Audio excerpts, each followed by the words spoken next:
He put up 33 points, combining with veteran Kayla McBride's 37 to defeat the Phoenix Mercury 104-100.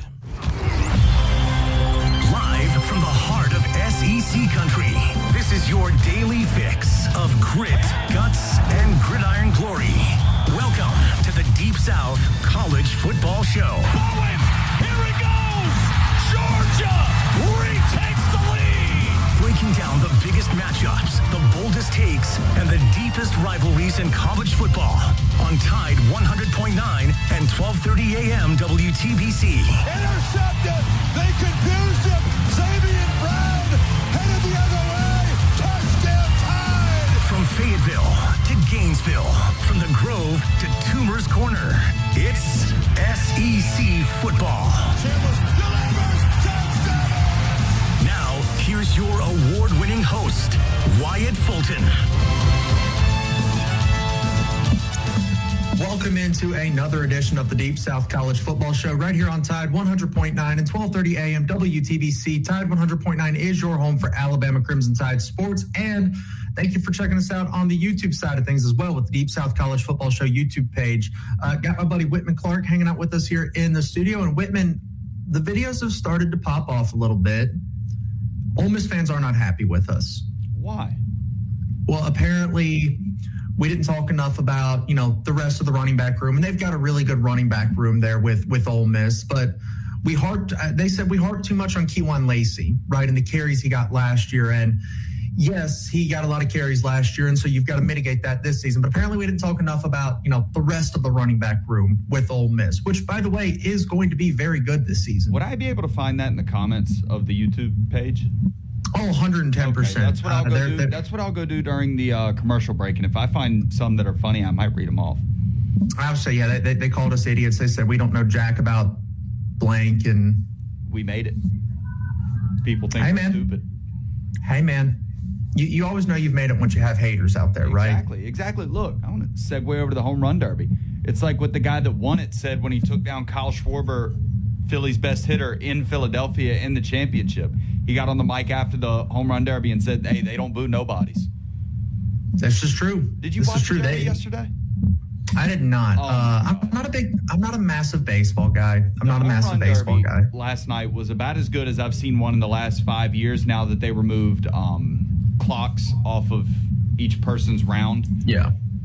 Great watch. On Netflix, had some great former hitters, Albert Pujols, Barry Bonds out there with a microphone last night talking. It was a great presentation. Good event for me.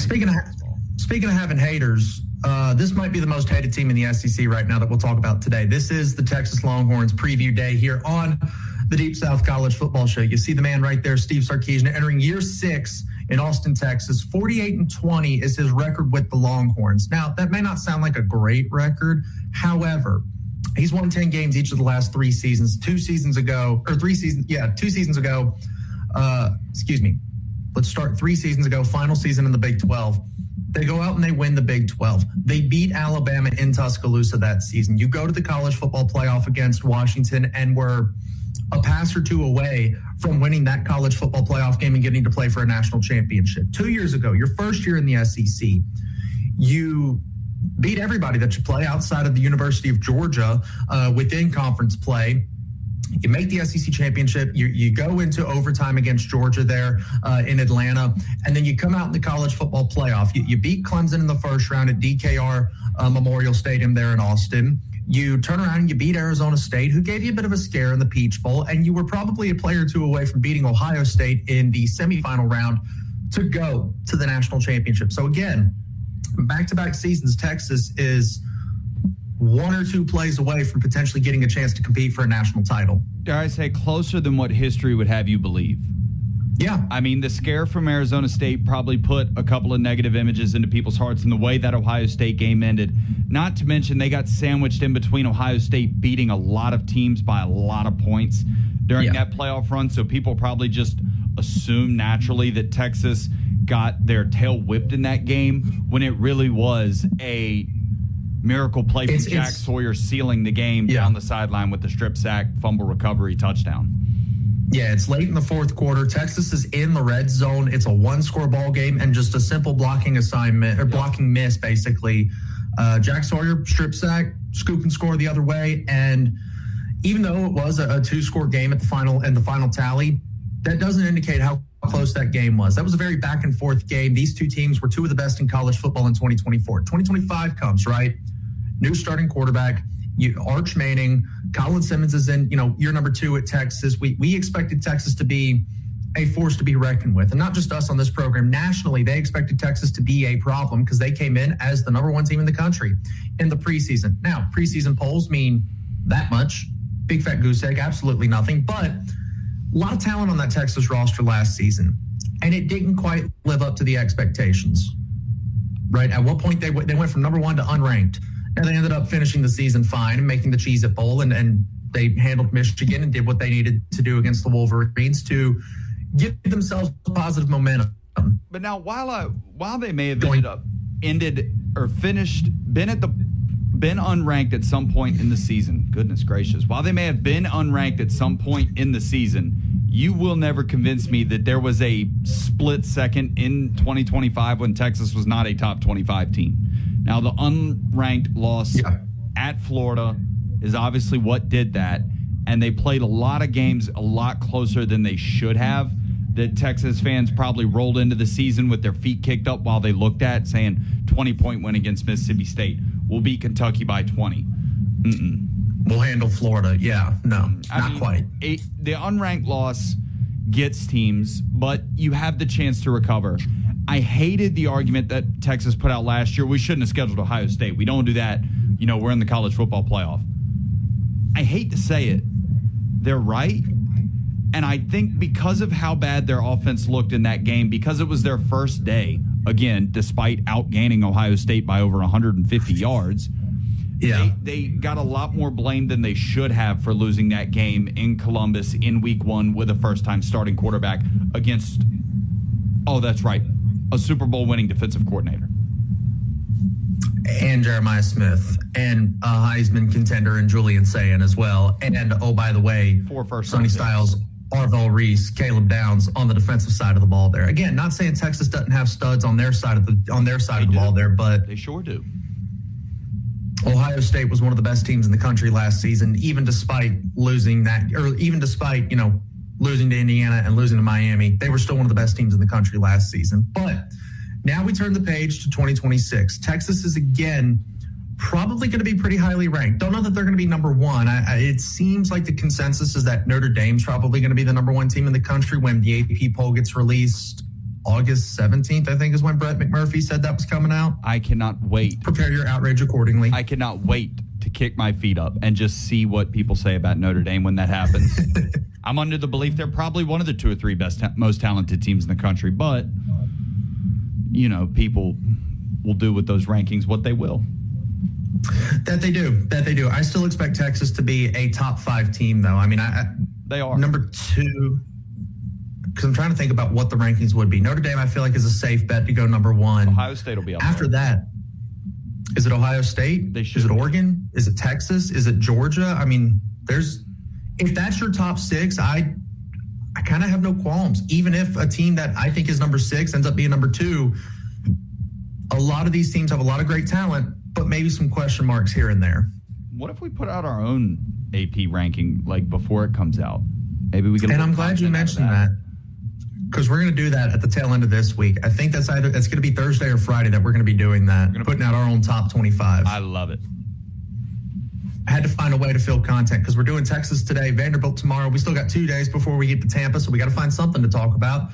So let's put out our own top 25. We'll do that at the tail end of this week here. But today we're talking about Texas. Steve Sarkisian, again, we've already talked about him. Kyle Flood is the offensive coordinator. He's back for year number 6 in Austin. He was a part of that crew that Steve Sarkisian took when he left Alabama, brought over a lot of those assistants from the Crimson Tide in that 2020 season, Kyle Flood being one of them there.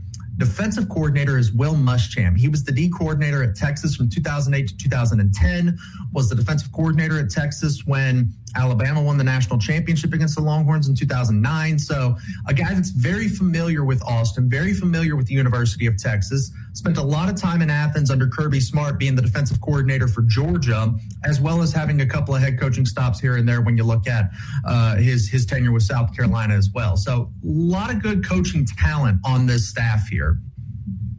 A lot. At least I tend to think so. A lot. I mean, best top 2 play caller in the country. Do we just go ahead and pencil him and Lane Kiffin in as the interchangeable? They're 1 and 2. You can put them in whatever order. I've got Sark number 1. I'd listen to an argument for Kiffin at 2. Well, that leaves you, your offensive coordinator at that point is kind of just a formality if your head coach is the guy calling the plays. And then obviously, you mentioned it, Will Muschamp. He's got experience on experience, playing, coaching, being involved in the hardest level of collegiate football in the country. Yeah. This is an interesting point here, though. And we'll get to the offense here in the next segment because Arch Manning, we got to talk about him and what he did during the second half of last season versus the first half of last season. But this is an interesting point here, Whitman. Steve Sarkisian is the play caller for Texas. It doesn't seem like he's going to give that up necessarily, although there may be conversations behind closed doors. We don't know. But I find it really interesting that primary play callers as a head coach haven't really won national championships recently. And we've talked about this very briefly before, but you go back to, last season, right? The head coach was Curt Cignetti. He wasn't a play caller, right? The season before that, Ohio State, Ryan Day was the primary play caller, but gave it up for the postseason. And what happened in the postseason? Steamroll. They go scorched earth and steamroll everybody not named Texas, right? 2023, Jim Harbaugh, not a primary play caller. Kirby Smart in 21-22, not the primary play caller on defense. Nick Saban in 2020, we know that one. 2019, LSU, Ed Orgeron, not the primary play caller. Dabo Swinney, not the primary play caller at Clemson. And now suddenly we ran through the last, 10 national champions. And they either were not the primary play caller just in general, or they were the primary play caller, were struggling a little bit, and then the moment they give it up is when the team finally takes off and hits their ceiling. And I'd go so as far can a primary play caller as a head coach win a national championship? Can they? I think they can.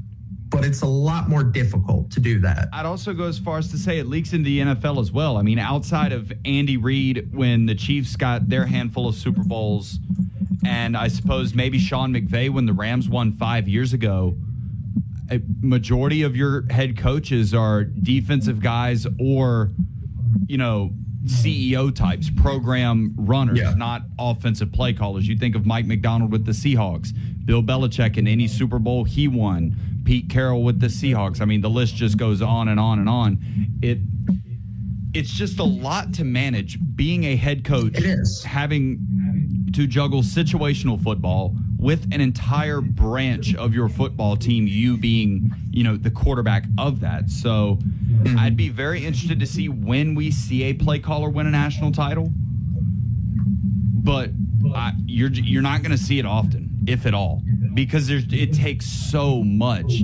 Because you got to think about what you don't even see, not situational football, not just offensive play calling. I mean, to be an offensive play caller, you've got to be watching a lot of film. You've got to be preparing to call these plays almost as much as the players have to prepare to run these plays. But if you spend all your hours preparing to call plays, what are you like? You're not recruiting, during the season, although it's illegal. Everybody does it. You're not retaining. You're not recruiting in high school. There are now millions of more things that you need to do as a head coach in today's era that are leaking into like literal game prep, the core of coaching. So I don't see it. I don't see a very easy path for play callers to win national championships as head coaches. But if there is going to be a team to do it, it's probably got to be the Texas Longhorns. Just because it hasn't happened doesn't mean it can't happen. It just means that it hasn't happened yet. And I'm sure if Texas does go win a national championship this season with Sark as the primary play caller, guess what? Everybody loves to imitate what the champion does. So I think you'll start to see another wave of coaches say, okay, well, if Sark did it, maybe I can go do it. If Texas went out and won a national championship with the head coach being the play caller, yeah, why can't Lane Kiffin go do that, right? Why can't Kalen DeBoer do it at Alabama? Why can't, this coach or that coach go do it at their program? So, and again, Ryan Day did it, right? But he gave up play calling during the postseason run for the national championship again for Ohio State there. He wasn't the play caller throughout most of this past season, and Ohio State looked like a buzzsaw. He takes it over because Brian Hartline's kind of pulling double duty with South Florida, becoming the head coach of the Bulls, and the game he took it back was the game that they go out and lose to the Miami Hurricanes. So it'll be interesting to see. But we'll go ahead and take our first time out here for the radio side of things here on Tide 100.9. And when we come back, we'll talk about that man on the right side of the screen there, Mr. Arch Manning, and the rest of the Texas Longhorns. 900-9000 for a free consultation, no fees unless we win. No representation is made that the quality of legal services to be formed is greater than that of other lawyers. Hey, this is Wyatt Fulton from Tide 100.9. Join us starting on July the 20th for SEC Media Days live from Tampa, Florida, presented to you by Pearl River Resort and the Sportsbook at Golden Moon Casino. We'll bring you live updates, press conferences, and interviews from all 16 teams in the Southeastern Conference at SEC Media Days 2026 from Tampa, Florida, presented by Pearl River Resort. Join us starting July the 20th for a week of content from Tampa, Florida, live at SEC Media Days 2026, presented to you by Pearl River Resort and the Sportsbook at Golden Moon Casino in Choctaw, Mississippi. What does it mean to advertise and do your marketing with Town Square Media Tuscaloosa? Melissa started her business in 2014. What would you say to someone considering Town Square Media Tuscaloosa? My experience with Town Square Media has been awesome, and I would definitely recommend it to anyone. I think that this is the first time in my marketing experience that I've been able to see my return on investment. I would definitely say in the past that has not been the case. In this, I like knowing that that's 100%. A lot of the marketing we've done has been radio. You guys have so much more to offer than that, whether it's, websites, from targeted marketing to radio. You are kind of a one-stop shop, and it makes doing marketing so much easier. So I would definitely recommend it. For more info on marketing with Town Square Media Tuscaloosa, call 205-345-7200 or click on Advertise with Us on our website. Tide 100.9 Tuscaloosa weather. Here's your Tuscaloosa and West Alabama forecast. This afternoon, keep your umbrella open to dodge the raindrops. Cloudy skies, periods of showers and thunderstorms. It'll feel warm at 84. Gentle southeast breeze at 5. Wet weather continues tonight, leaving things damp down to 71. Sunny, warm, and sticky tomorrow with afternoon thunderstorms. High tomorrow 88. And bright sunshine, hot temperatures as we move into Thursday. Thursday's high topping out at 90. Richard Wedding at the Weather Channel for Town Square Media Tuscaloosa. It's 84 degrees in Tuscaloosa. 24/7, 365. We've got all your coverage of the Crimson Tide on Tide 100.9 and 1230 AM WTBC.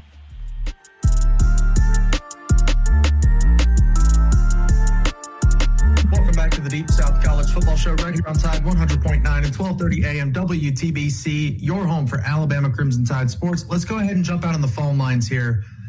We're talking about his team, so naturally he's going to call in here. Our good pal from Louisiana, Digger. How you doing, man? You there, brother? I didn't have to concur with you about the play call. Restart. We had trouble getting you on. What were you saying? I agree. He needs to get another play caller. I don't think it's going to work with him playing calling the plays on the sideline. However, keep this in mind. It was A.J. Millweed that went up into the booth in the second half of Mississippi State and turned that whole game around. Arch was a much better quarterback then, and he stayed up there till the end of the season. And what happened? Went 7-1. Okay. Yeah. So I went through and broke real quick. I went through and broke down Arch's stats last season from the first half of the year to the second half of the year. And you know this, but for those that don't hear, first half of the season, 1,300 passing yards, 12 touchdowns, 5 interceptions, had 194 rushing yards and 5 rushing touchdowns. The second half of the season, right? So basically, since after Red River, he had 1,800 passing yards, 14 touchdowns, 2 interceptions, 205 rushing yards, and 5 rushing touchdowns. He got much better in the second half of the season than the first half. It was the absolute difference as far as Millweed being up in the booth, and you will see him back up there. Okay. And so that's what you got to know. And I don't know what Ole Miss is bitching about in the running back room. I want to say Phil Steele's got the running back room as the number one in the nation is Texas. Granted, they haven't gained 1 yard for Texas, but they are the 2 best running backs in the country when it came out of the portal. So I like what our position is on that. And guess what? Raleigh Brown is your go-ahead running back. It looks like he's outperforming. So you think he's the starter? Yes. All right. He's I like doing way better than Hollywood Smothers. And but with that said, they will be using both of them. So, and the other thing is that we got to give Muschamp 3 games to get his defense in place. All right. It may be too late. Maybe too late for Ohio State, but he's going to have to do something. He's going to have to work overtime. Okay, because even though we have Gideon back, there's his defensive back coach. He was the DC for Georgia Tech. He came back. He is well noted for his safety play and having him in the right position at the right time, and he will be a benefit for their defense. It's the linebacker. He's trying to install and help me with this, 2 trap pressure with your rushing 5. You've got 2 outside linebackers into coverage, and then you got 2 safeties coming up close. It's going to be a really weird-looking defensive outlook. I'd love to see how he does, but I need your take on that, and I'll hang up. Oh, wait, by the way, we'll be in Fairhope tomorrow. You got a good restaurant? Fairhope. Ooh. There's an Italian place down there. I forget what it's called.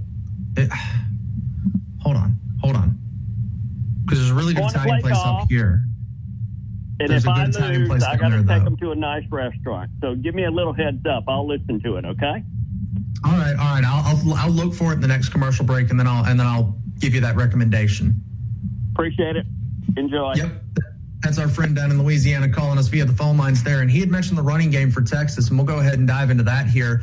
Hollywood Smothers and Raleigh Brown are the 2 top running backs for Texas this season. Smothers is an NC State transfer. Brown is an Arizona State transfer. Together, they had more rushing yards last season than the Texas football team as a whole. Texas last season rushing in the SEC here, looking at the stats here, they had 1,791 rushing yards and 17 touchdowns as a unit last year. Hollywood Smothers and Raleigh Brown had 1,141 yards, 4 touchdowns last season. Hollywood Smothers had 939 yards and 6 touchdowns. So already, Smothers and Brown had more yards on their individual teams last year than the Texas football team had a season ago, which is not a recipe for success when you look at a first-year starting quarterback with Arch Manning last year. I mean, say what you want, though. As much pressure is going to be on Arch Manning's shoulders this year, he's going to have a good bit of support standing beside him in the backfield, regardless of who it is. Oh, 100%. One thing is for sure. I mean, the more we talk about this team, you think, well, it's all on the big-name quarterback, Arch Manning. Well, no, not exactly, because he's got maybe the second-best receiver in college football to throw to on the outside, and probably the best number 2 wide receiver in the country in Ryan Wingo to throw to him if Cam Coleman somehow finds a way to get covered.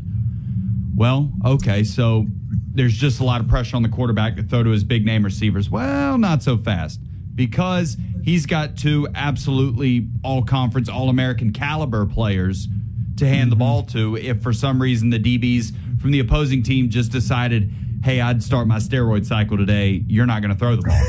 Everywhere you look on this offense, there's an answer to a problem.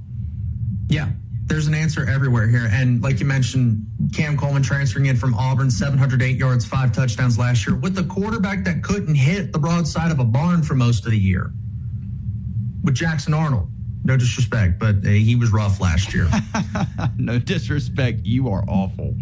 No disrespect. You couldn't hit the broadside of a barn. Ryan Wingo's back as a returning starter in that offense, 834 yards and 7 touchdowns. Emmett Mosley, a transfer from Stanford who last season 24. So he was with this team last year. 28 receptions, 408 yards, 3 touchdowns last season. Wasn't even listed as a starter on the opening day depth chart and ended up starting about 8 games last year, beginning in the month of October here for Texas. Offensive line, Trevor Gooseby.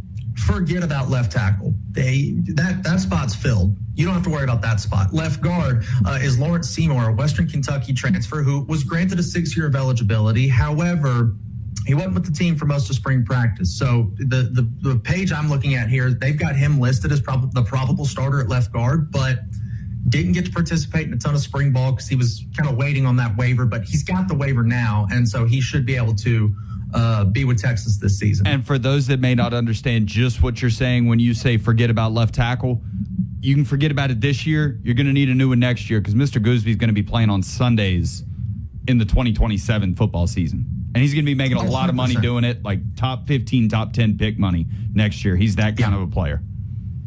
He might be offensive tackle 1 in the 27 draft. We'll address that when we get to February and March and start talking NFL draft. But all I have to say, forget about left tackle for 2026.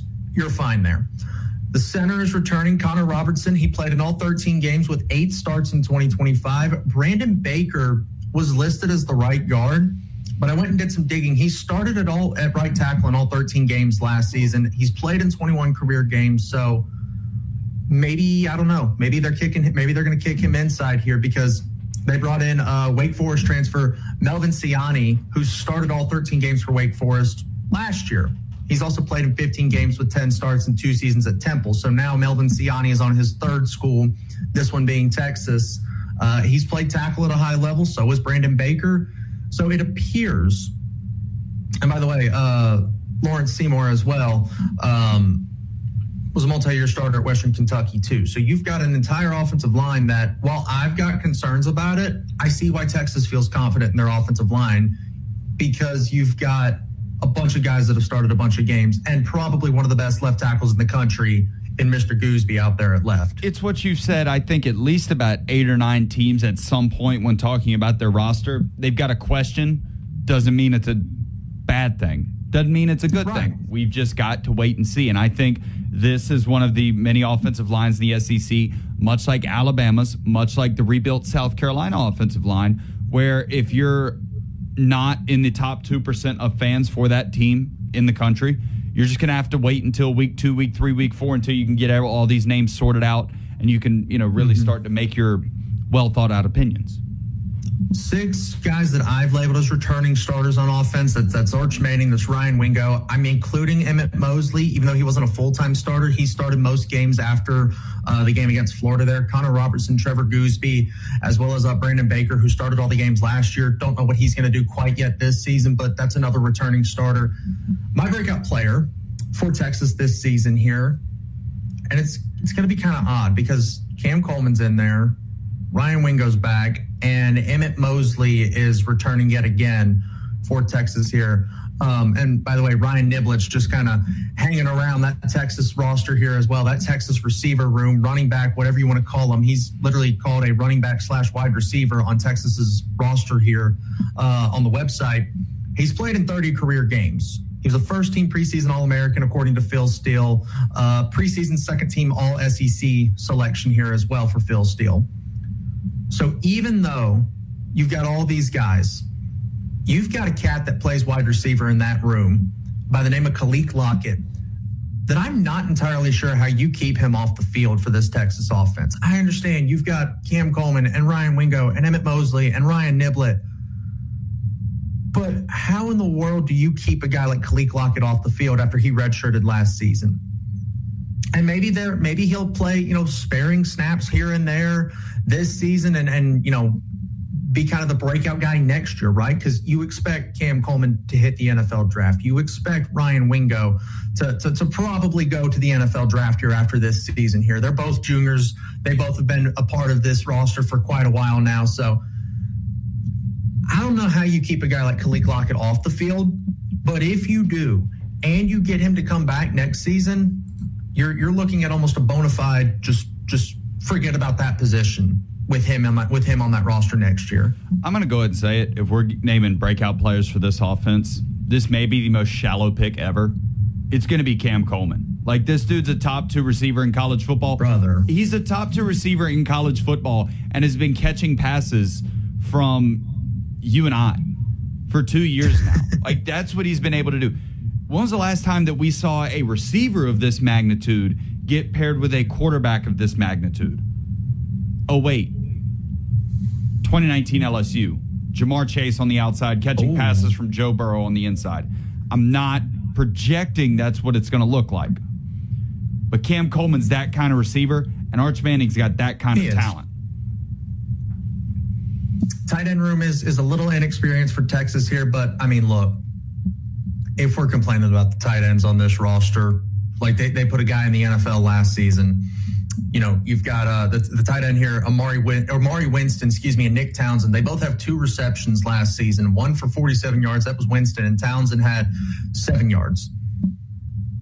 If the biggest thing we're worried about is tight end receiving yards in this offense, I feel like this might be one of the best offenses in the country. If that's the only area where we're looking at and saying, okay, not a lot of experience, not a lot of reps at that spot, but offensive line, we got some returning starters on that, and we brought in guys with starting experience. Quarterback, we're fine.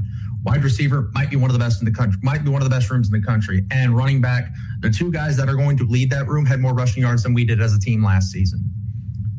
So if tight end's the only spot that we're really worried about for Texas, feel like we're in pretty damn good shape there. We'll go ahead and take our next time out here, and we'll talk about Will Muschamp's side of the football, the Texas defense, up next here on the Deep South College Football Show.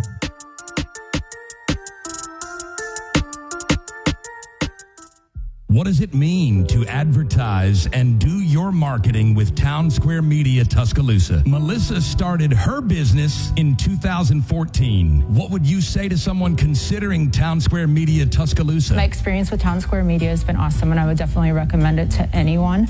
I think that this is the first time in my marketing experience that I've been able to see my return on investment. I would definitely say in the past that has not been the case. In this, I like knowing that that's 100%. A lot of the marketing we've done has been radio. You guys have so much more to offer than that, whether it's, websites, from targeted marketing to radio. You are kind of a one-stop shop, and it makes doing marketing so much easier. So I would definitely recommend it. From the new location, corner of Skyland East Boulevard and Palisades Drive, TuscaloosaMazda.com. TuscaloosaMazda.com. For details, visit TuscaloosaMazda.com. Did you miss any episode on Tide 100.9? Don't worry. All of our shows can be found on Spotify and Apple Music and on demand on the Tide 100.9 app.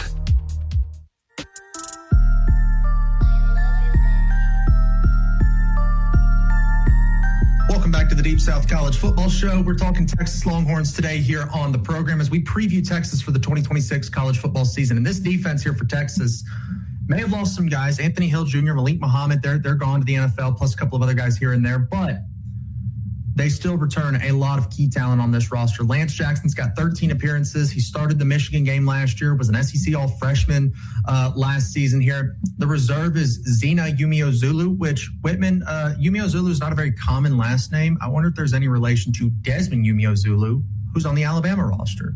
I'd really hope so. If not, that would just be probably one of the weirder stories that I've heard out of the offseason. Of course, that just shows you how little we have to talk about in the offseason, but that would be interesting. Would be interesting. So I don't know if he is, but he's played in 13 games, played in 12 in 2025 there. Ian Jaffrard, an Arkansas transfer, comes in as defensive tackle here. He had 25 tackles last season with the Razorbacks, 4 TFLs. The reserve is Murad Watson, a guy who transferred in from Syracuse in 2024. He's got 14 career starts, most of them coming with the Orange. But still, 23 tackles for him, 1.5 sacks, 1.5 tackles for loss, 5 quarterback hurries there. Hero Kanu, I hope I've pronounced his name correctly. He was an Ohio State transfer in 2024, but he was a starter last year for Texas here. 31 tackles, 4 TFLs, 4 quarterback hurries, 2 sacks, and a pass breakup. The reserve is Alex January, a guy who's played in 21 games with 8 starts, 19 tackles for him. And then my favorite player on this Texas roster is the guy on the left side of your screen here, Mr. Colin Simmons, or at least my left side of the screen here, Mr. Colin Simmons. I could spend the rest of this segment on Colin Simmons if I wanted to, but I'm not going to. 43 tackles, 15.5 for loss, 12 sacks, led the SEC last season, 15 quarterback hurries, 3 forced fumbles, 2 pass breakups, All-American, All-SEC, future first-round draft pick. I mean, he could sit out this year.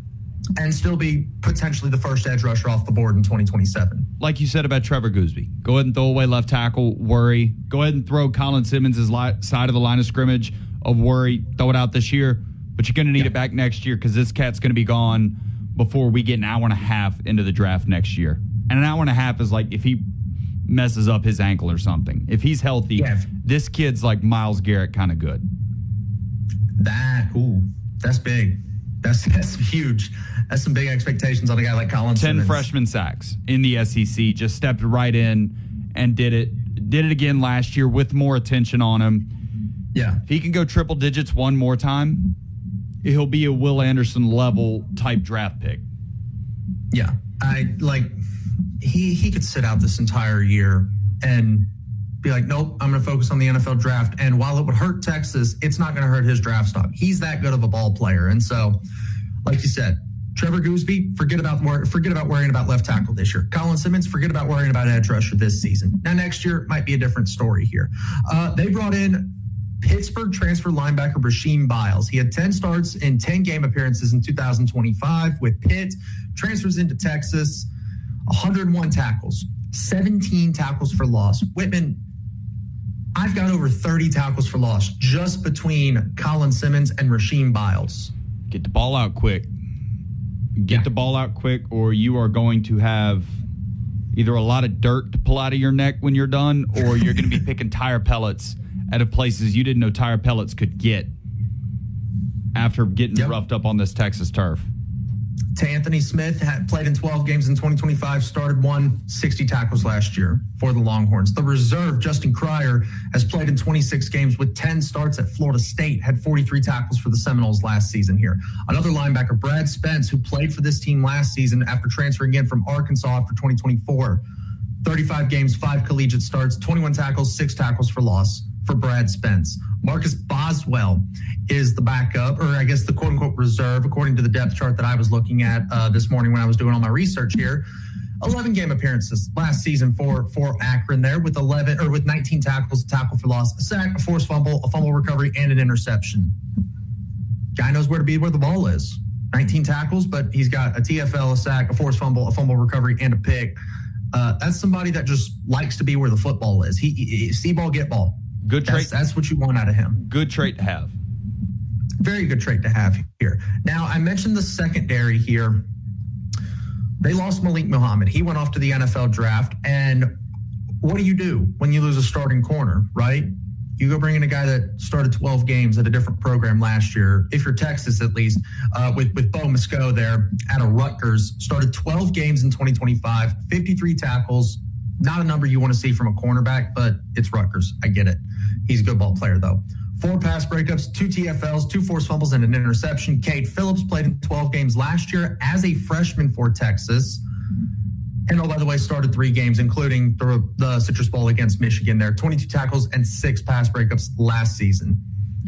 Grayson Littleton, 13 appearances, 8 starts last year for Texas. Again, another guy that was, I believe, a freshman. My website just absolutely crashed on me here.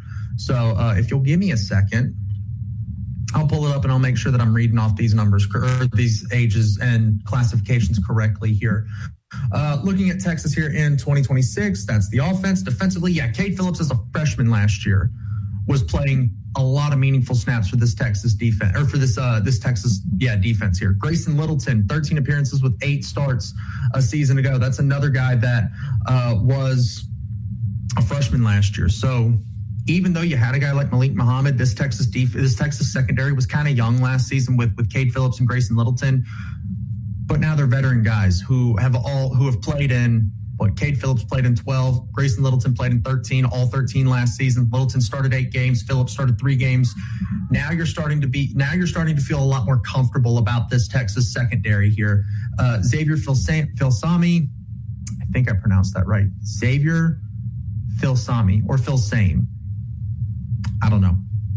I apologize if I got that one wrong there. 17 appearances in his career with 2 starts. 10 games with 1 start in 2025, had 16 tackles last season. And then Jelani McDonald's back after starting all 13 games for Texas in 2025, 39 career games and 17 total starts for him, 80 tackles, 4 tackles for loss, 3 pass breakups. and 3 interceptions as well here. Now, Whitman, there was a 5-star recruit a couple of seasons ago, picking between Texas and Georgia. And I didn't list him on this because he's not, again, according to the website, he's not on the 2-deep, although he's going to be on the 2-deep this season. It's a guy that's going to play a lot this year for the Longhorns, at least in my opinion. And that's why I've labeled him as my breakout player. I don't know that he's going to necessarily be a full-time starter because you brought in a lot of guys, right? Especially you've got some depth on that defensive line. But Justice Terry, the former 5-star prospect who chose Texas over Georgia here, I don't know how legit this website is. It's ourlads.com. That's the one that I've been using this entire time here. But had 8 tackles, 1.5 tackles for loss, and a quarterback hurry last season for Texas. This is somebody that he's going to be a problem. And if it's not this year, it's next year. But Justice Terry, with how much you have to rotate, I think on the defensive side of the football, especially in those trenches, Justice Terry is going to be a problem. That is a 5-star player. That is a 5-star talent, without a shadow of a doubt. So it's kind of a cop-out to pick, a 5-star as your breakout player, a former 5-star as your breakout player, but he was a freshman last year. He's a sophomore this year. I expect to see him get an increased role when you talk about Justice Terry this upcoming season here. My breakout player for the Texas Longhorns? It's Digger, because that's the 3rd time he's called me to talk about them. And I told him I mentioned it after this segment or after this next break. But I asked him on the phone, I said, if you just go ahead and buy the 2 national championship tickets for when Texas ultimately makes the game, it'll save me and him a lot of time and money trying to buy tickets late when we can just go ahead and book our Longhorns national championship watch party live in Las Vegas right now. So he told me to say it. So he told me if I said it, he'd buy us tickets. So me and Digger are now going to the national championship game.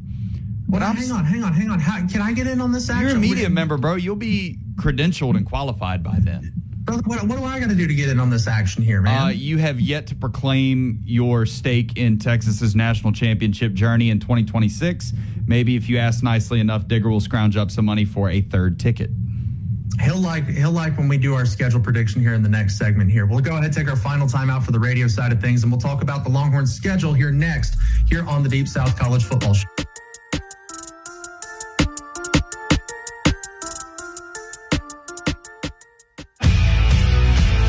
Up on the game with Ryan Fowler.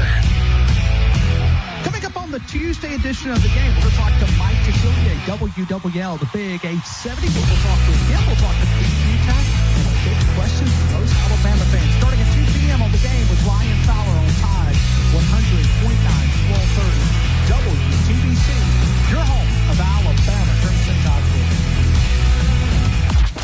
The longest-running sports talk show in Tuscaloosa. The Game with Ryan Fowler. Weekdays from 2 to 6. The side effects of Creon. You can learn more at 1-800-633-9110. Before your appointment, visit creoninfo.com. That's CREON info.com. Tide 100.9 Tuscaloosa weather. Here's your Tuscaloosa and West Alabama forecast this afternoon. Keep your umbrella open to dodge the raindrops. Cloudy skies, periods of showers and thunderstorms. It'll feel warm at 84. Gentle southeast breeze at 5. Wet weather continues tonight, leaving things damp down to 71. Sunny, warm, and sticky tomorrow with afternoon thunderstorms. High tomorrow 88. And bright sunshine, hot temperatures as we move into Thursday. Thursday's high topping out at 90. Richard Wedding of the Weather Channel for Town Square Media, Tuscaloosa. It's 84 degrees in Tuscaloosa. Your front row seat to all things Alabama. Tide 100.9 and 1230 AM WTBC. The home of Alabama Crimson Tide sports.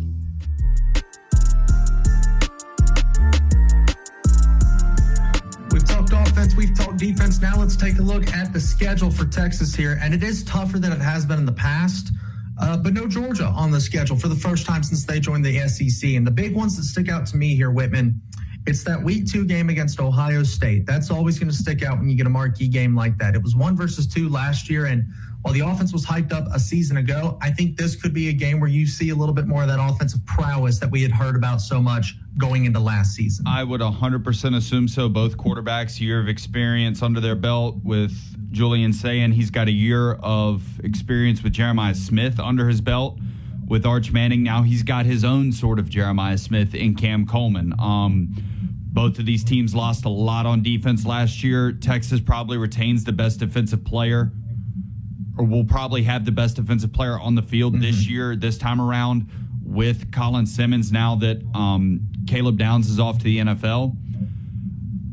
I mean, obviously, we talk about Ohio State. They lost 4 first-round caliber guys to the NFL last year, so I think you're certainly going to see a game in which both teams find the 20s, if not climb into the 30s. Wouldn't be shocked at all. And I'm looking at this schedule here, Whitman, and September 26th at Tennessee, that is the only true road game they play prior to the month of November. They have a game away from DKR Stadium there on October the 10th, but it's Dallas, it's Red River, it's the Red River Shootout.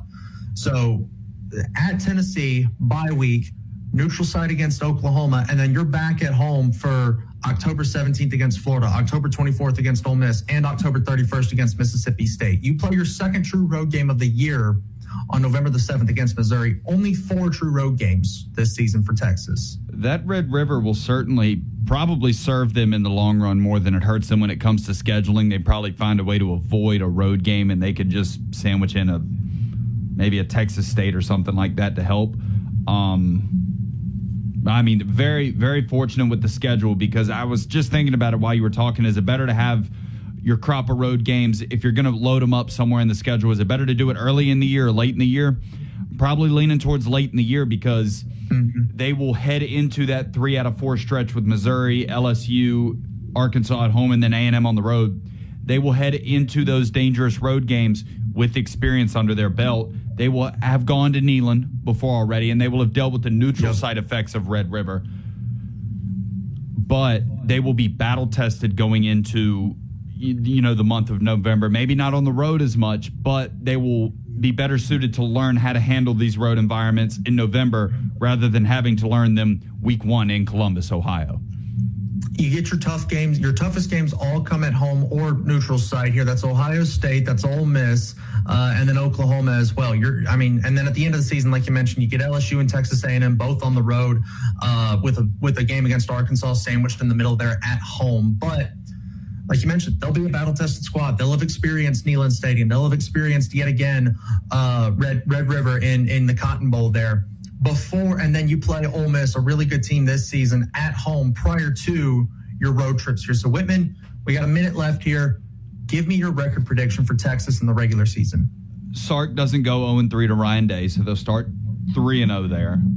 See a win in Neyland, they go 4-0. Maybe this is the year that Texas wins the national championship, but they lose to Oklahoma. It's been a while since Oklahoma's won that game. I'm going to go 4-1 to start the year. Okay. 10-2. I don't really know where that second loss. I don't know where that second loss is, but it'll either be one of probably an Ole Miss, maybe an LSU on the road if things are clicking, or Mike Elko finally gets A&M over the Texas hump. But I'll go 10-2. Making the playoffs. Making the playoffs. I have Texas undefeated in conference play here. So we're 9-0. If Texas State or UTSA pull it off, that'd be a miracle. That'd be almost be App State over Michigan levels. So we're 10-1, or we're 10-0. No, 11-0 at that point. I do think they dropped that week 2 game to Ohio State, but they're undefeated in the SEC, the toughest conference in the country. And as a result, I have Texas 11-1, 9-0. That locks them into a spot in the SEC championship game. And no matter what happens in Atlanta, probably a first-round bye. They're heading to the college football playoff. And with that loss being so early, like you mentioned, probably end up getting a first-round bye there when you look at what Texas has got. So undefeated in conference play. Feel like it's obvious that locks them into one of my 2 spots in Atlanta here for the SEC championship. We'll go ahead and wrap things up here for the radio side. Tomorrow we'll finish the SEC previews. Whitman, be remembering your records for all these teams here, because tomorrow also we're going to predict who plays in Atlanta for the SEC championship game. So remember who you had record-wise throughout the course of the season here. That'll do it for us today on the radio. Coming up next, the game with Ryan